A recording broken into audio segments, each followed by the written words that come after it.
Welcome to Megamind. I am David. And I am Monica. A quick reminder, please give us a like, hit the bell, and subscribe to our channel. Thank you for watching and supporting us. Let's dive right in. Today we're talking about something that can literally transform the way you make decisions, solve problems, and even handle everyday challenges, the cycle of critical thinking. Oh, yes. This is one of my favorite topics.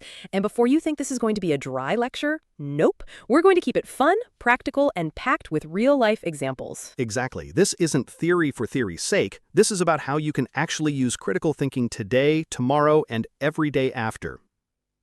Evidence stage. So, the first stage is evidence. This is where you gather the facts, the data, and the actual proof before you start making conclusions.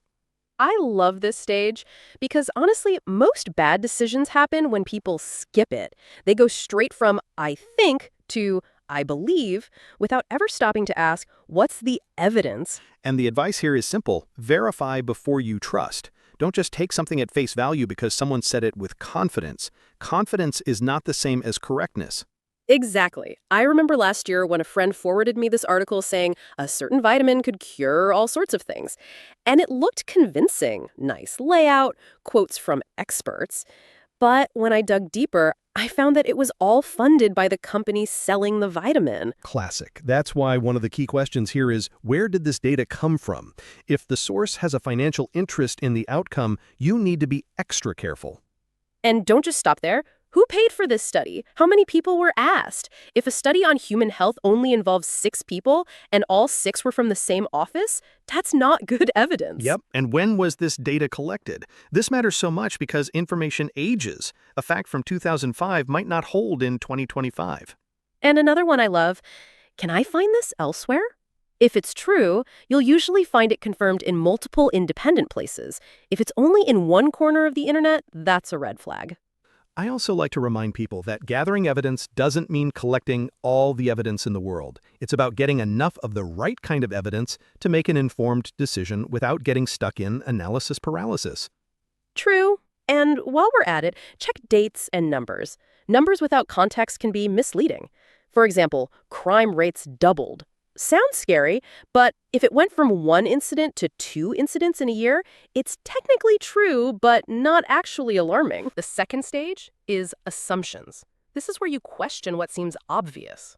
This is so important because we all have hidden beliefs and blind spots, and unless we actively look for them, they guide our decisions without us even noticing. Right. The advice here is find your hidden beliefs, test your blind spots. It's like cleaning your glasses. You don't always notice how smudged they are until you wipe them. The key questions here are, what am I assuming is true? Maybe you're assuming a certain process at work can't be improved because that's how we've always done it. Or you assume someone's upset with you because they didn't smile at you this morning, when in fact they were just in a hurry to a meeting. Another great one is, would this work everywhere? Just because something works in one country, culture, or environment doesn't mean it will work somewhere else. And what if I'm wrong? This one can be uncomfortable, but it's powerful. Just entertaining the possibility that you might be mistaken opens the door to better thinking. I also like, is this always true? Absolutes are dangerous in thinking. If you find yourself saying always or never, challenge it. And finally, what rule am I following? Sometimes we follow rules we don't even know we've accepted, like, I must answer emails instantly. Who said that? I've done this exercise with teams before, and it's amazing how many work frustrations vanish when you identify and challenge those hidden rules. Remember to subscribe. Thank you. Perspectives stage. Now we move into the perspectives stage. This is all about seeing all sides of the issue. Getting out of your bubble. And let's be honest, social media algorithms make it harder than ever to see beyond our own viewpoint. True. The advice here is simple. Ask different people. Questions in this stage include, who disagrees with this? And not in a let's fight about it way, but genuinely, who has a different take and why? Another is, how do others see it? For example, a business decision might look great to investors, but awful to customers. Then there's who wins and who loses. This is big in politics, business, and even personal life. Every choice benefits someone and inconveniences someone else. I also like, what would customers say? In any context where people are on the receiving end, your customers could be colleagues, friends, even family, it's worth asking how they'd feel about it.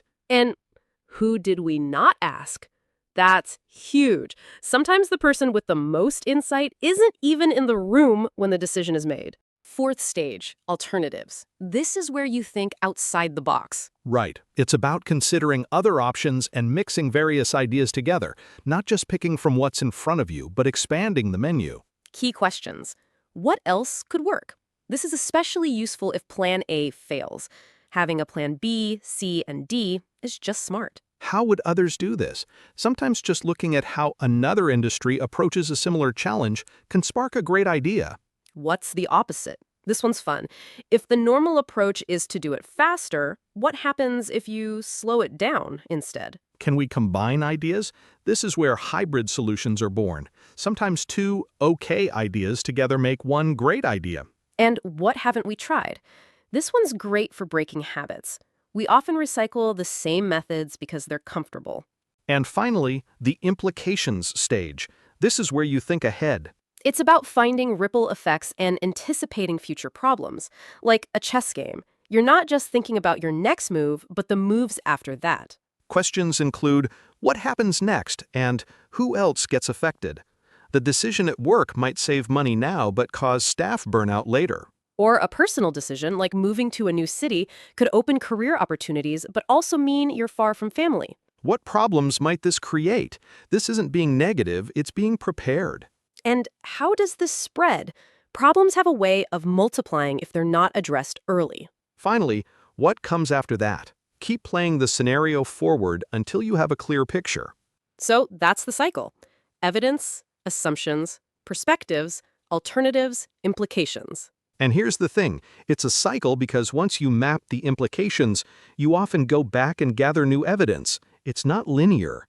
And the more you practice it, the more natural it becomes. Soon, you'll catch yourself asking these questions automatically. Which means you make better decisions, avoid common traps, and honestly, save yourself a lot of stress. Drop your comments below and subscribe to our channel. David and Monica are personas we use to make our content more engaging and relatable.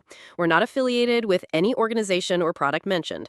Our discussions are just for inspiration and entertainment, not professional advice. Always think for yourself, take what works for you, and make your own decisions. See you next time. See you next time.